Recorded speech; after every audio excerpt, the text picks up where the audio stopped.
Quero saudar os irmãos com a paz do Senhor Jesus, também aqueles que nos acompanham através da transmissão pelo YouTube da Igreja Presbiteriana de Casa Caiada. Queridos, para mim é um privilégio estar aqui nessa noite, participar com vocês do culto que nós prestamos ao nosso Deus.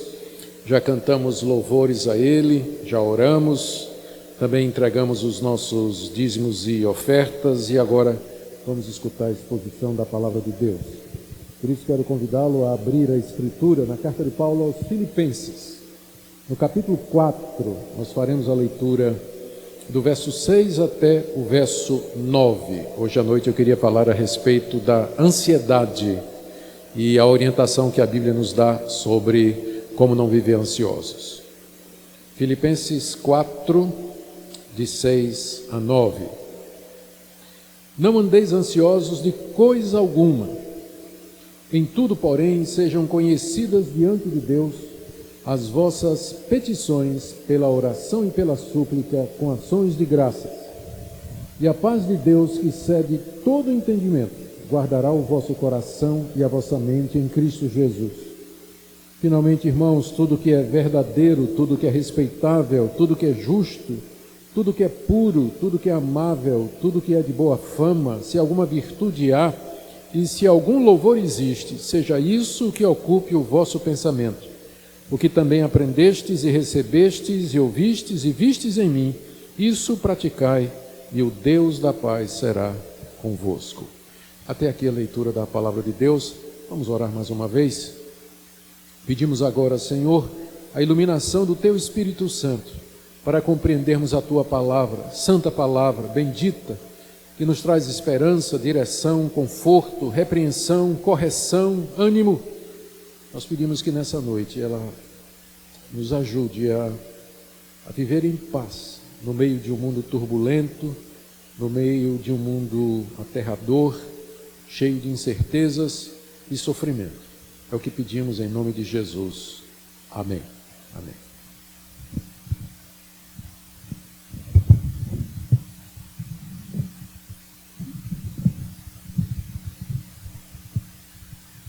Muito bem, queridos, hoje à noite, como eu disse, eu queria falar sobre esse tema que eu considero da maior importância e do interesse de todos nós. Essa ordem que nós temos aqui, que de fato é uma ordem, no verso 9, para nós não andarmos ansiosos de absolutamente coisa alguma.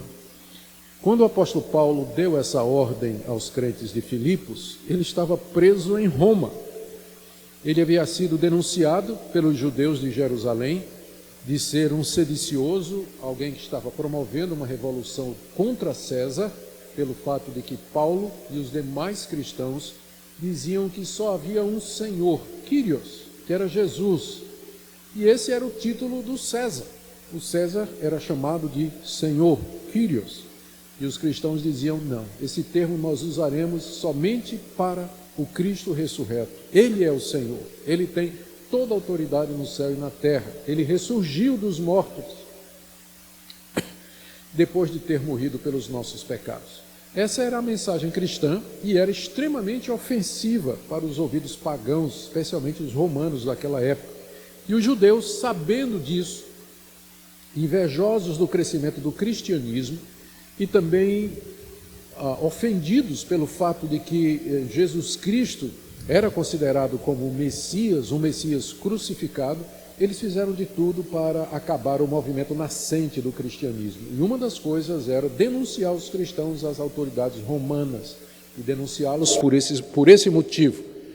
E não era um motivo correto, a intenção deles não era correta, dos judeus, mas eles usaram exatamente esse estratagema para tentar parar o crescimento do cristianismo. Funcionou no caso de Paulo, em parte. Paulo foi preso em Jerusalém, ele foi levado para Cesareia, onde ficou 2 anos aguardando o julgamento dos procuradores e dos representantes de César. Finalmente, Paulo descobriu que não ia para lugar nenhum. O último, que estava em Cesareia, disse a Paulo que queria comprar Paulo, estava esperando que Paulo desse algum dinheiro a ele para que ele pudesse talvez fazer ou dar uma sentença que fosse favorável, né? Nada Nada novo debaixo do sol, né? A gente pensa, fica ouvindo coisas hoje, a gente diz que absurdo. Nada. Isso é tão antigo quanto o tempo do apóstolo Paulo. Juízes que aguardam ou dão sentenças movidos por dinheiro, não é? Movidos por algum tipo de recompensa ou alguma promessa de benefício próprio. Paulo, depois de Cesareia, em Cesareia, quando ele vê que não vai para lugar nenhum e que a situação vai se demorar, então ele apela para o seu direito de cidadão romano. O cidadão romano tinha o direito de apelar para o imperador e de ser julgado pelo imperador quando ele estivesse insatisfeito com a maneira como seu caso estava julgado. Finalmente ele apela para César, e para César ele vai. O relato da viagem de Paulo para Roma vocês têm no livro de Atos. É aquela famosa viagem onde ele sofre um naufrágio, vai parar na ilha de Malta, e dali lá ele prega o evangelho, muita gente na ilha se converte, e finalmente eles chegam em Roma. E chegando em Roma, Paulo fica em prisão domiciliar. Ele é permitido, já que ele era prisioneiro de César, era permitido alugar uma casa, onde ele ficava ali detido, guardado por um soldado da guarda pretoriana, que era a guarda pessoal do imperador. E Paulo ficou 2 anos ali em Roma. Finalmente ele recebeu uma sentença favorável e ele foi libertado. E ele sai para um período de viagens e pregações que não está no livro de Atos. Nós não sabemos exatamente para onde Paulo foi. Depois ele vai ser preso uma segunda vez, e dessa feita ele não vai escapar. É quando ele escreve a 2 Timóteo, que é a última carta dele, onde ele fala de que já não tem esperança e que combateu o bom combate, encerrou a carreira e que agora ele está na expectativa realmente de receber a sua recompensa. Mas eu contei toda essa história apenas para situar vocês aqui. Paulo escreveu essa carta aos Filipenses durante esse período de 2 anos em que ele estava preso, onde ele estava cerceado da sua liberdade, ele estava incerto do que seria o resultado do julgamento, embora ele tivesse muitas expectativas positivas de que seria libertado. E o meu ponto é que esse homem que estava preso, encarcerado, ele podia escrever e dizer aos seus amigos: não vivam ansiosos, porque ele mesmo não vivia. Ele tinha aprendido o segredo do contentamento, inclusive ele vai falar sobre isso alguns versículos mais adiante aqui no capítulo 4, de que ele aprendeu a viver feliz e contente com o que ele tem, tendo muito ou tendo pouco, qualquer que seja a situação. Paulo havia aprendido a se regozijar em Cristo Jesus. Isso tudo eu estou dizendo para que nós vejamos que a pessoa que está dando essa ordem, você não pode dizer para ele, virar para ele e dizer assim: ah, você está mandando eu não ficar ansioso porque você não conhece minha vida. Porque às vezes a gente faz isso, né? Alguém vem dar uma orientação ou vem dar um conselho, a gente diz: ah, você não sabe o que é que eu estou passando, você não tem nem ideia, você está dizendo isso, você nunca passou pelo que eu estou passando. O que eu quero dizer é que nenhum de nós passou pelo que Paulo passou. E é esse homem que diz: não viva ansioso, de absolutamente coisa nenhuma. Os filipenses tinham alguns motivos para estar ansiosos. A cidade de Filipos era uma colônia imperial romana, onde muitos soldados aposentados moravam ali. E foi lá que Paulo esteve, cerca de 10 anos atrás, antes de escrever essa carta. Paulo tinha estado lá pregando o evangelho na cidade, e ali ele foi denunciado, ele foi preso, ele foi surrado publicamente e ele foi levado ao cárcere, de onde Deus o tirou de maneira maravilhosa. Vocês conhecem o relato, está no livro de Atos, capítulo 16. Foi lá que ele conheceu Lídia, que se converteu ouvindo a palavra de Paulo, uma vendedora de púrpura. Foi lá que esse carcereiro se converteu, onde Paulo também libertou uma mulher, uma moça, que era possessa de um espírito de adivinhação, foi o que deu origem a toda aquela crise. Então Paulo conhecia a cidade, Paulo esteve lá, pregou o evangelho, muitos filipenses creram em Jesus Cristo, pela graça de Deus, e também começaram a sentir um pouco da perseguição que Paulo havia experimentado quando esteve lá, porque eles estavam muito próximos do Império Romano, como eu disse, Filipos era uma colônia militar romana, e que se considerava realmente uma extensão de Roma. Então a situação deles era uma situação de perigo, uma situação de ameaça constante e com certeza eles tinham razões humanas para viverem ansiosos, para viverem preocupados. Será que eu vou ser preso? Será que eu vou ser denunciado como Paulo foi? Será que eu vou ser surrado como Paulo foi? Será que eu vou para a cadeia como Paulo foi, uma vez que eu professo a mesma fé do apóstolo Paulo? Por isso que no final da carta, Paulo então, ele tira um tempo para falar a respeito de contentamento, de tranquilidade e de paz em Cristo Jesus, em meio de qualquer circunstância. Então vamos primeiro ver a ordem que Paulo dá, o que é que ele está ordenando, para entender o que é que ele está dizendo. Em seguida, as 3 atitudes práticas que ele ordena ou que ele orienta e que haverão de trazer a paz buscada, e as promessas de Deus relacionadas com essas atitudes. E no final, alguma aplicação. Meu objetivo é que você nessa noite receba a orientação da parte de Deus de como enfrentar a ansiedade, o medo, a inquietação, a angústia e aprender a viver feliz em Cristo no meio das dificuldades. Primeiro, então, a ordem de Paulo no verso 6, não andeis ansiosos de coisa alguma. A expressão andar ansioso significa viver ansioso, já que a vida é descrito como uma caminhada, não é? Então, não andar ansioso é não vivam ansiosos no dia a dia de vocês. A palavra ansioso é uma palavra grega, em cuja raiz está a palavra divisão ou dividido, e que expressa muito bem o estado mental de alguém que está ansioso. Alguém que está ansioso é alguém que está com a mente dividida. A mente está indo em várias direções. Ela não está coesa, ela não está fechadinha, não está redonda, as contas não batem. Então, puxa e vai em diversas direções. Essa é uma boa descrição do estado de ansiedade. À noite, nós nos deitamos para dormir, mas a mente não consegue fechar, porque ela está puxando em diversas direções, ela está dividida. É por isso que a palavra ansioso tem na raiz o conceito de algo dividido. Não vivam com a mente dispersa, a mente indo para todas as direções, não? Às vezes a gente pega um pensamento, pega outro pensamento, está pensando em tudo e em nada ao mesmo tempo, mas vários pensamentos, a mente caminha em diversas direções. Essa é a descrição, ou pelo menos esse é o conteúdo da palavra ansioso, biblicamente falando.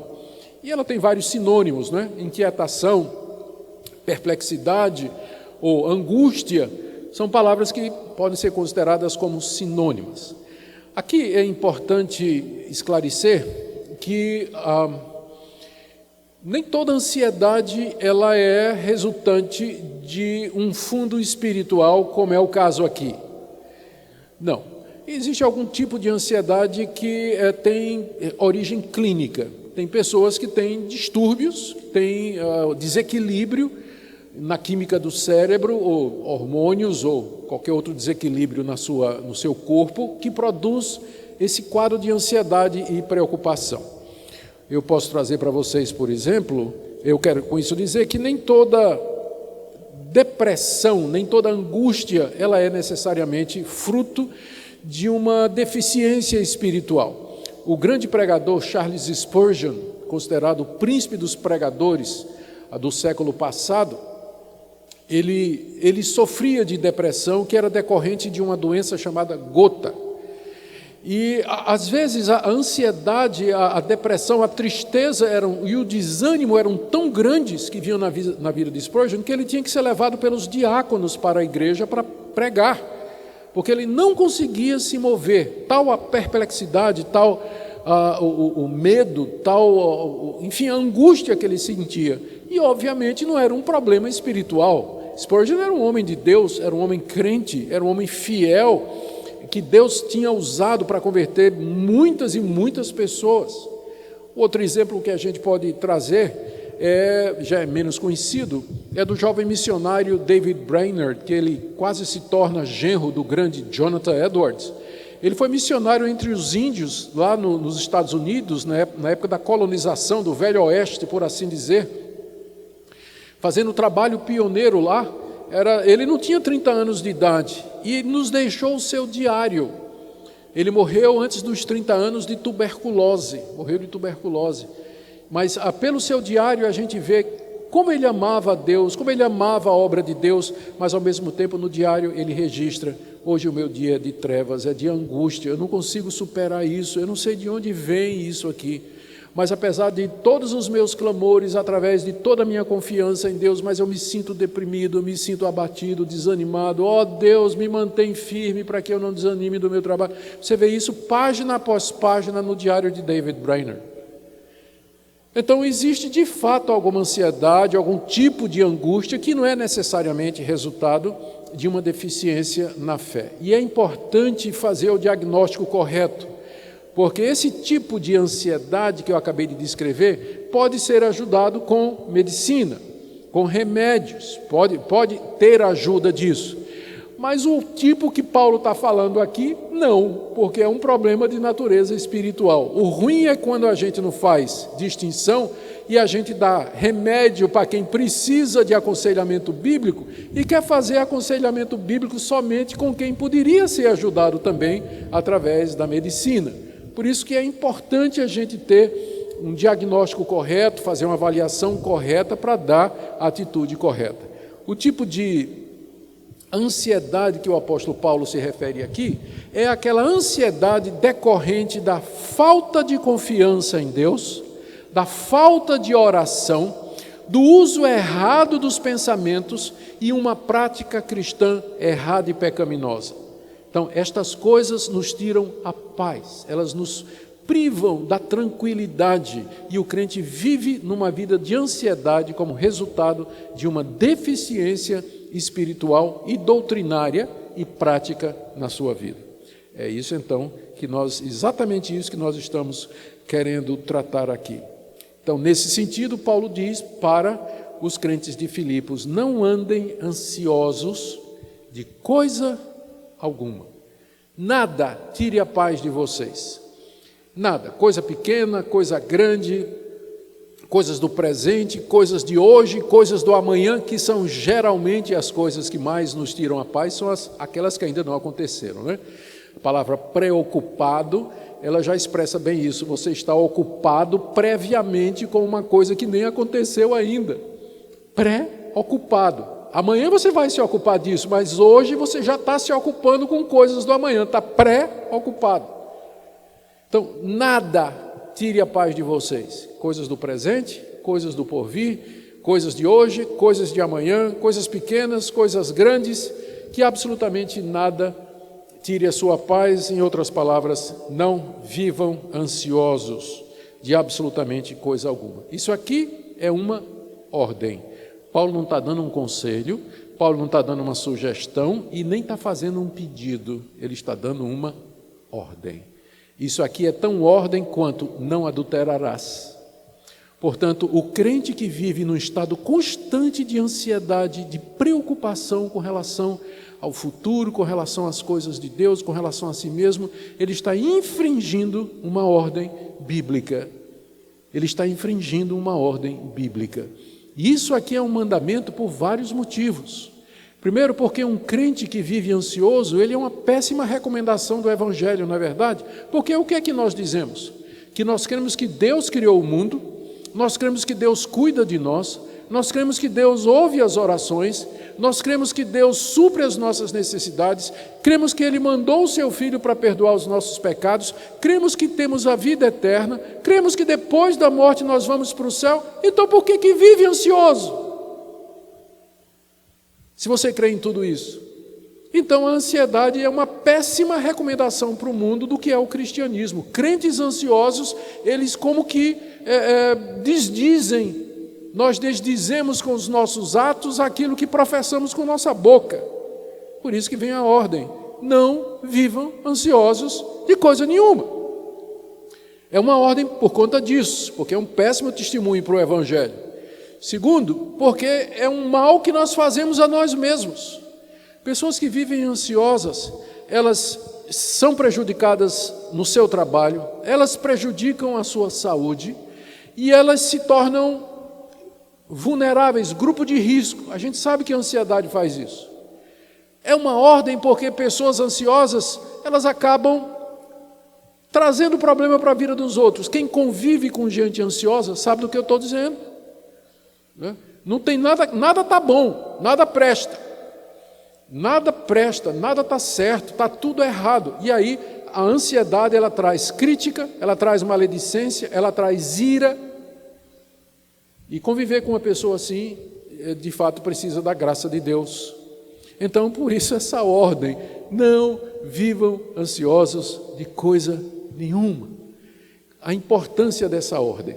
Agora, em seguida, como é costume, o apóstolo Paulo dá algumas orientações práticas de como então os crentes de Filipos não deveriam viver ansiosos.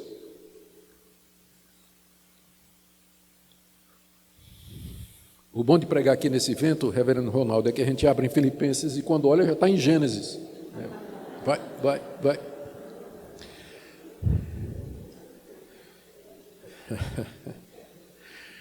São 3 orientações práticas que o apóstolo Paulo coloca aqui para a igreja de Filipos, para ajudá-los a não viver ansiosos. Primeiro, orar corretamente. Veja só, no verso 6: não andeis ansiosos de coisa alguma. Em tudo, porém, o porém estabelece o contraste e mostra como não viver ansioso. Em tudo, porém, sejam conhecidas diante de Deus as vossas petições pela oração e pela súplica com ações de graças. Em vez de viver ansioso, ore, diz o apóstolo Paulo, faça conhecida diante de Deus, ou faça conhecidos diante de Deus os seus pedidos. O que está preocupando você? O que está angustiando você? Leve isso diante de Deus em oração. Torne conhecido de Deus o motivo da sua ansiedade. Não é que Deus não sabe, claro que Ele sabe, mas Ele quer que você diga, Ele quer que você se aproxime dEle e faça conhecido diante de Deus os seus pedidos, aquelas coisas que lhe atormentam, que lhe tiram a paz, que lhe angustiam, por menores que sejam. Então, em vez de ficar ansioso, traga o motivo da ansiedade diante de Deus. E faça isso através de 3 coisas. Ele diz aqui: através da oração. A oração é o termo grego mais comum para esse tipo de exercício espiritual ou de disciplina espiritual. Se refere a todo tipo de pedido que se faz com Deus. Falar com Deus simplesmente. Depois ele usa súplica, que aí já é mais específico. A súplica é feita por alguém que está no fundo do poço, que já perdeu esperança e que confia de que a pessoa a quem ela se dirige pode resolver ou resgatar. E é um pedido de alguém que não impõe condições nenhuma, é uma súplica. É uma palavra tão clara que nem precisa esclarecer, né? Todo mundo sabe, súplica é mais forte do que orar. Na oração você pode conversar com Deus e dizer: Senhor, eu vim aqui para te dizer o seguinte: eu estou preocupado porque pode ser que amanhã meu chefe vai tirar o meu emprego, uma vez que a empresa está fazendo aí está atualizando o tamanho dela diante das circunstâncias. Então, eu vim aqui dizer para o Senhor que eu estou preocupado. Isso aí, você fazer conhecida diante de Deus a sua angústia através da oração. Súplica é assim: Senhor, tenha misericórdia de mim. Eu dependo disso, Senhor, para sustentar minha família e os meus filhos. Senhor, não permita que isso aconteça. Eu não tenho para onde ir, Senhor. Socorre, Tu és o Senhor dos céus e da terra. Faz alguma coisa como o Senhor prometeu. Não sei se deu para ver qual é a diferença entre oração e súplica, mas é mais ou menos isso. E tem uma terceira coisa, tem um terceiro tipo de oração que Paulo diz aqui, que ele usa, que está ainda no verso 6, é ações de graças, gratidão. Eu não conheço nada melhor para combater a ansiedade do que ações de graças. Ou seja, simplesmente dizer a Deus, agradecer a Deus pelo que Ele já fez. Porque olha para trás, veja as outras vezes em que Deus libertou você, Deus livrou você, Deus lhe atendeu, como Ele abriu uma porta, como a coisa não era tão ruim como você pensava, você assustado, você preocupado, você angustiado, e no dia seguinte, não foi como eu temia. Quantas e quantas vezes Deus cuidou de você antes? O problema do ansioso é que ele sofre de amnésia, perda de memória.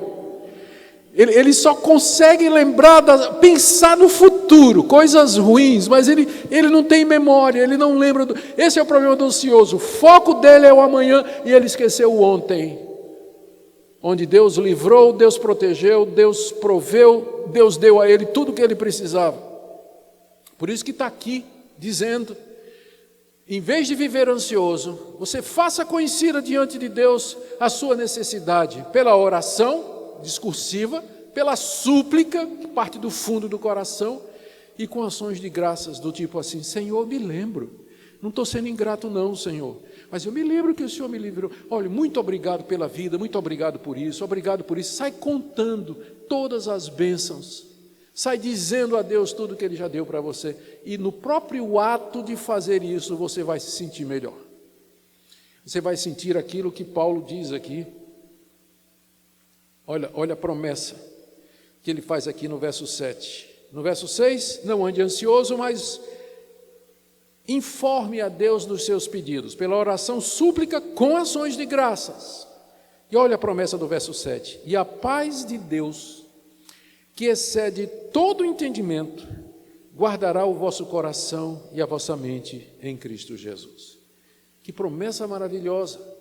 Se você orar corretamente, se você, em vez de ficar ansioso, focado no futuro, você se lembrar do que Deus fez, suplicar a Ele com base nas suas promessas, informá-lo pela oração, a promessa é essa.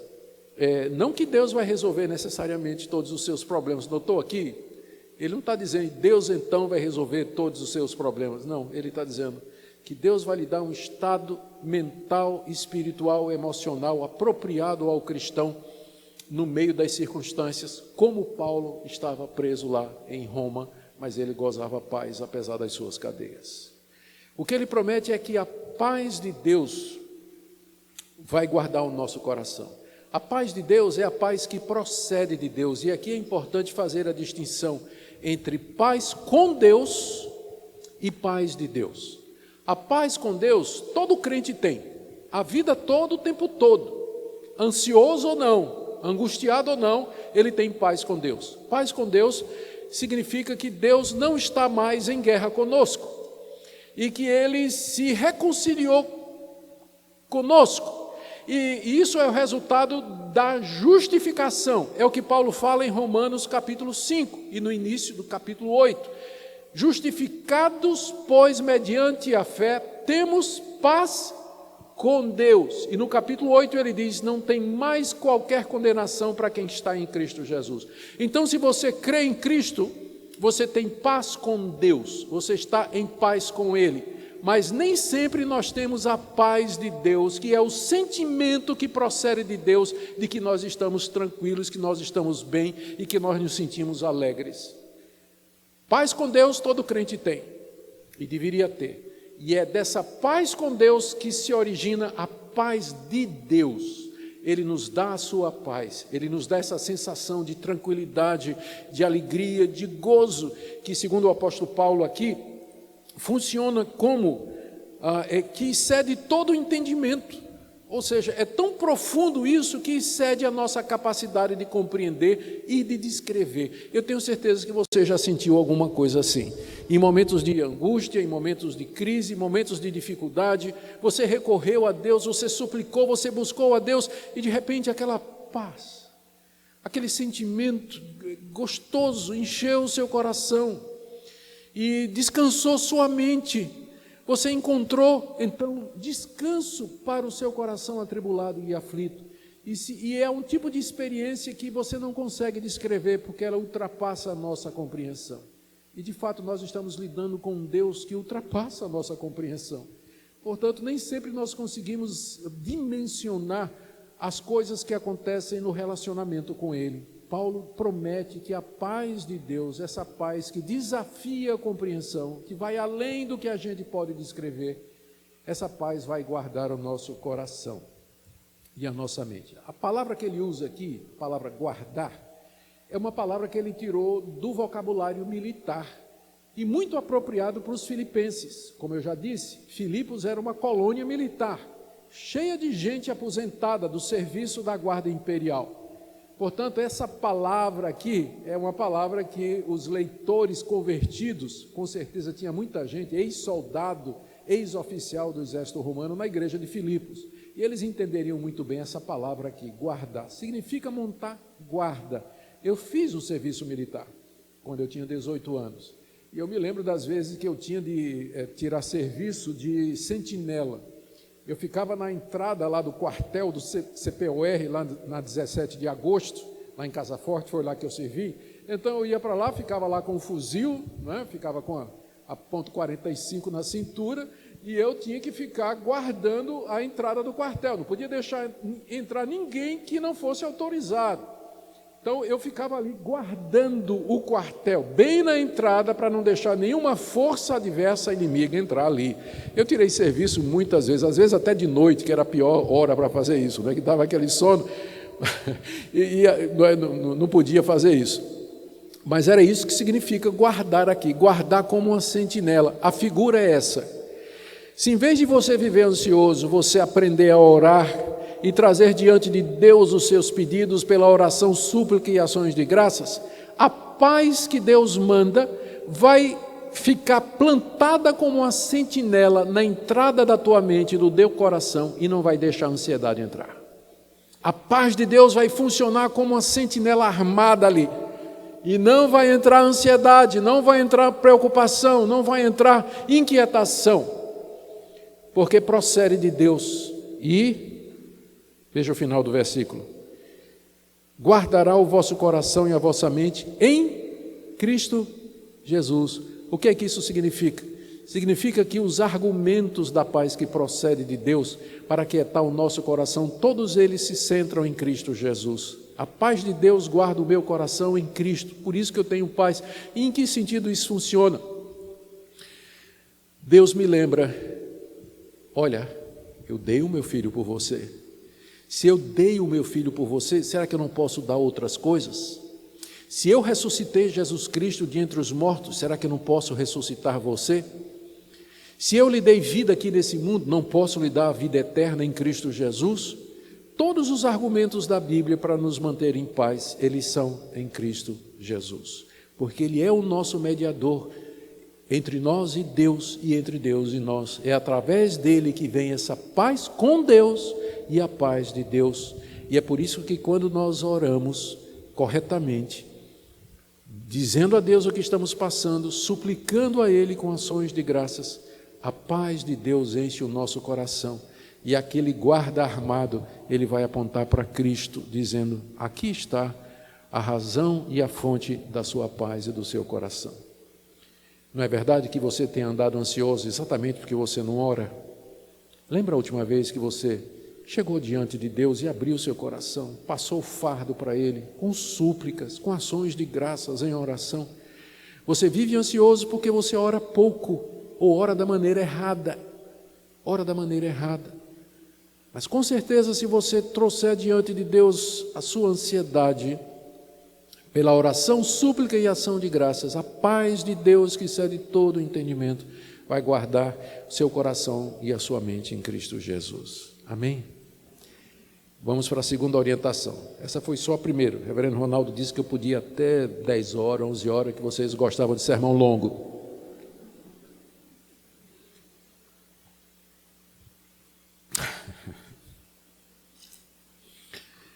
Muito bem. A segunda orientação está no verso 8. Ele diz assim: finalmente, irmãos, tudo que é verdadeiro, esse finalmente aqui não é que ele estava finalizando o assunto, ele quer dizer, eu tenho ainda uma coisa para dizer sobre esse assunto, é mais ou menos assim. Finalmente, irmãos, tudo que é verdadeiro, tudo que é respeitável, tudo que é justo, tudo que é puro, tudo que é amável, tudo que é de boa fama, se alguma virtude há e se algum louvor existe, seja isso o que ocupe o vosso pensamento. O apóstolo Paulo, como sábio pastor de almas e profundo conhecedor da psicologia humana, ou da maneira como as pessoas funcionam, ele sabe que a ansiedade, ou qualquer outro estado emocional, é decorrente daquilo com que nós ocupamos o nosso pensamento. Se eu começo a pensar nos meus filhos que moram nos Estados Unidos, o que me vem um sentimento de saudade. Se eu começo a pensar naquela conta que chegou do condomínio com atraso, eu me encho de preocupação. Ou se eu começo a ver notícias nas redes sociais de perseguição injustas contra os cristãos, eu me encho de indignação. Ou seja, aquilo que eu sinto é decorrente daquilo com que ocupa o meu pensamento. Se eu começo a focar no amanhã, se eu começo a focar nas preocupações, se eu começo a focar nas coisas incertas, nas ameaças ou nas possibilidades negativas, meu coração vai se encher de ansiedade. É claro que vai. É claro que vai. E aqui não se trata de pensamento positivo, longe da ideia do pensamento positivo, pensar em coisas boas para você se sentir bem. Não, mas essa é uma lei da nossa natureza humana. Deus nos criou assim. Os sentimentos acompanham aquilo que ocupa a nossa mente e o nosso coração. Por isso que o apóstolo Paulo diz aqui, irmãos, ocupe o seu pensamento com o que é verdadeiro, nada de fake news, tudo que é respeitável, tudo que é justo, tudo que é puro, tudo que é amável, tudo que é de boa fama, se alguma virtude há e se algum louvor existe, seja isso que ocupe o vosso pensamento. Agora, se você passa o dia todo nas redes sociais, Twitter, Instagram, Facebook, no YouTube, escutando todo tipo de previsão, profecia apocalíptica, aterrorizante, terrorista sobre o fim do mundo, que vai acontecer ou tudo mais, não é que a gente negue a realidade, por exemplo, da crise que a gente está passando, dos números que estão aí, nós não estamos negando isso, mas a realidade não é só isso. A realidade você vai encontrar, ou o complemento dela, ou o final dela, ou a interpretação da realidade, você vai encontrar na Escritura. Tem um Deus que está por cima disso, tem um Deus que disse sim, vai ter peste, vai ter praga, vai ter guerra. Tem um Deus que disse que isso tudo ia acontecer. E um Deus que disse é necessário que isso aconteça para quebrar o orgulho do homem, para mostrar que o homem não resolve os seus problemas, que a ilusão de um mundo debaixo da liderança humana, cheio de paz e prosperidade, é mesmo uma ilusão, é uma utopia. E que somente na vinda de Jesus Cristo nós teremos um novo céu e uma nova terra onde habita a justiça. Então, se você só vê esse lado aí, não estou dizendo que não é verdadeiro, eu estou dizendo que é incompleto, estou dizendo que a realidade é mais complexa e rica do que isso aí que você encontra no noticiário, nas redes sociais, que você passa o dia inteiro lendo essas coisas. E sua Bíblia, leu quando a última vez? Leu quando a última vez a sua Bíblia? Compara o tempo que tu passa no Twitter com tua Bíblia. E aí depois você vem dizer, por que eu vivo ansioso? Né? Dá meu Rivotril aí, por que eu estou ansioso? Falta de ar. Respira, vamos, 1, 2, 3. Por quê? Por quê? A resposta está aqui. Com que se ocupa seu pensamento? Com que você se foca? Em que você se concentra durante o dia? Você não tira tempo para conversar com Deus? Você não tira tempo para levar diante dele as suas ansiedades e preocupações, e você não lê a palavra dele, não escuta bons sermões. Tem muita coisa boa na internet, de homens de Deus no exterior, aqui no Brasil, que vocês podem escutar, que vão dar a visão completa da realidade. Seja isso que ocupe o seu pensamento. Agora, se ocupa o seu pensamento com essas coisas, com raiva, alimentando a mágoa no coração contra determinadas pessoas, a falta de perdão, a impureza sexual, ocupando a sua mente. Depois você pergunta, fica admirado, por que você está ansioso, por que você está angustiado? A resposta está essa, está aqui. Então, queridos, primeira coisa, não andeis ansiosos, é a ordem. Como fazer isso? Primeiro, orando corretamente. Segundo, pensando corretamente. Ocupando sua mente com a palavra de Deus, as coisas de Deus, não quer dizer que você vai ser um alienado. Vocês entenderam, eu não estou dizendo isso. Você pode ler essas coisas, você pode se informar, deve se informar, mas lembrando que não são os canais de notícia que definem a realidade. Você precisa do quadro maior para você interpretar essas notícias e não viver apavorado com elas. Saber que há um Deus que tem no controle de tudo. Mas tem uma terceira coisa. Paulo esteve em Filipos, como eu disse, cerca de 10 anos antes de escrever essa carta. E passou um tempo com eles, a gente não sabe quanto tempo. Não muito tempo. Mas tempo suficiente para que os filipenses vissem que tipo de crente, que tipo de homem era o apóstolo Paulo. Ele foi preso injustamente, espancado injustamente, foi levado ao cárcere. O texto de Atos 16 diz que quando ele estava preso lá com Silas, na prisão, ele cantava louvores a Deus, com os pés amarrados no tronco. Você sabe por que eles amarravam o pé no tronco? Os pés colocados, descalços, preso, espunha, a palma do pé, para quê? Chicote né? É muito sensível, né? A sola do pé. Agora imagina, você está no tronco, né? E o pé está exposto. Era uma das formas de tortura do Império Romano. E diz que Paulo cantava louvores a Deus, cantava hinos a Deus, ele e Silas, com os pés ensanguentados, as costas ensanguentadas, preso ali, estava louvando a Deus. Os filipenses souberam disso, eles viram isso. Eles viram como Paulo não reclamou, Paulo não murmurou, Paulo não desanimou, Paulo não disse assim, basta, esse negócio de pregar o evangelho, o preço é muito alto, eu vou fazer tenda. Porque fazer tenda, eu não vou ser perseguido, eu não vou ser lanhado, eu não vou ser preso, eu não vou ser jogado no cárcere. Não. Paulo saiu de Filipos para pregar o evangelho na próxima cidade. Olha o que ele diz aqui, como terceira forma de você viver em paz. Verso 9. O que também aprendestes, quando eu estava aí pregando o evangelho, e recebestes, porque vocês creram em mim, ouvistes e vistes em mim, isso praticai. Pratiquem tudo aquilo que vocês viram em mim. Eu dei a vocês o exemplo de como servir a Deus no meio do sofrimento, sem desanimar, sem reclamar, sem desistir, sem atribuir a Deus falta nenhuma, com regozijo no coração. O que vocês viram, ouviram, aprenderam, viram em mim, pratiquem isso. Ou seja, Paulo não somente fica dando lições teóricas, ele se apresenta como a encarnação da verdade ou das instruções que ele está dando. O que vocês viram em mim? Se vocês estão tendo dificuldade de entender, então eu vou desenhar. Lembra como eu tive aí entre vocês? Vocês lembram como é que eu me comportei aí?